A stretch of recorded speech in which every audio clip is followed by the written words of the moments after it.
Welcome back. Joining us now is Susan Summers, who is president of the Music Therapy Association of BC. Hey there, Susan. Hello. Susan, our person of the week, Granville Ayrton, says that music is a key part of his maintaining and celebrating his health. Is he right?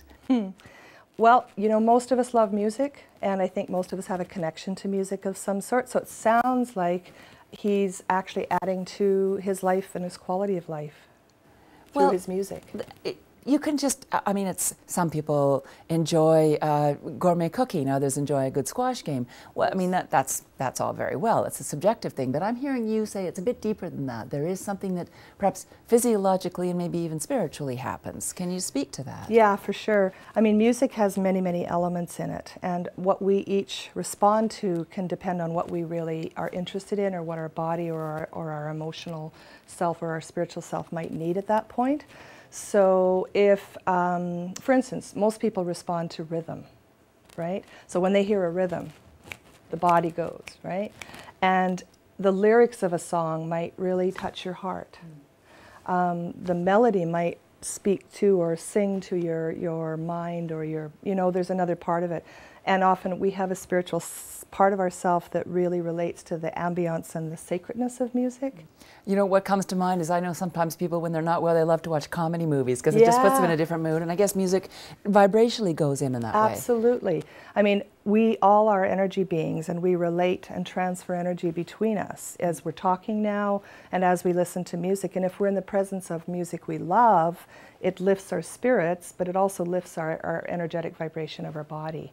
And so that's a way that healing can happen, because our body needs to be lifted and needs to be more energized sometimes.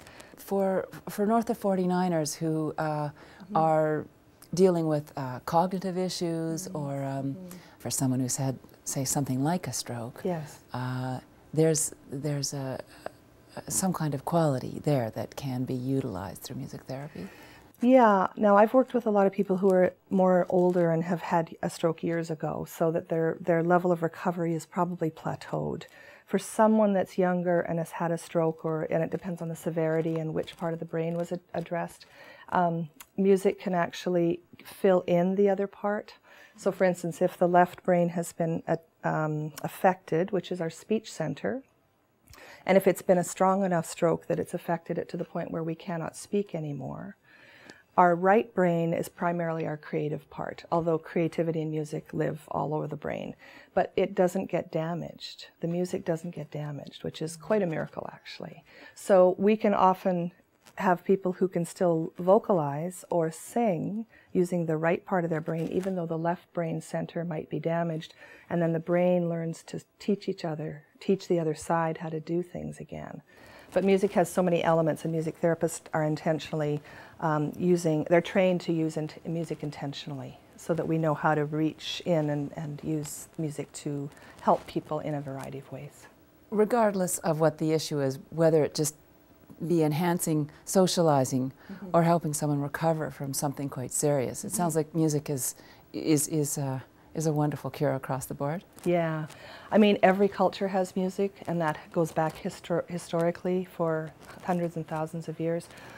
We all relate to music in some way, whether it's whistling or singing or humming, mothers singing lullabies to their children, people at church for fun, you know. So turn up the radio? Turn up the radio, hire a music therapist. Susan Summers, thank you so much for joining us. Thank you very much.